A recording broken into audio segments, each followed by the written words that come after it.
دی به راولي ګړز ګړز ګړز ویسیلی وي اختر اعلان وشو اختر اعلان وشو نو په دې طریقې سره ته خوشحالي کې کیدای شي د دې لاسه ډېر شوي دي ستا د ګورۍ د لاسه په یو کور کې ماتم جوړ شي نو تا خو اختر کوو او په هغوی دې ماتم راوستو یو غریب ولګي مړ شي معذوره شي ځان ته مسله جوړه کړي خپل اختر دې مو ورسکور کړو د هغوی اختر دې مو ورسکور کړو او یا که دغه نه شي دا ډزې کول دا ګړزا او دا شور چې جوړ کړی او دې د لاسه خوا او شا د مسلمانان تنګي ولې دا د ګناه کار نه دی څه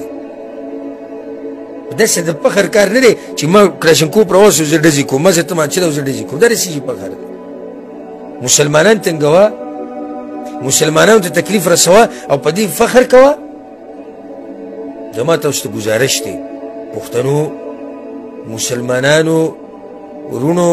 قدرمنو تاسو ښه هوښیار خلک یې ښه عقلمن یې دا هوایي ډزې کول د اختر په شپه باندې او د اختر په ورځو کې د عقل خاوند نه مني شریعت موږ د هر هغه کار نه منع کړي وو چې په هغې کې بل چا ته اذیت رسي پیغمبر صلی الله علیه وسلم څه وایي هغه حدیث به تاسو ته یاد وي څو څو پیرې موږ بیان کړی مسلمان څوک دی چې د هغه د لاس نه او د هغه د ژبې نه بل مسلمان ته تکلیف نه رسي بل مسلمان ته اذیت نه میلاویږي دا صحیح مسلمان دی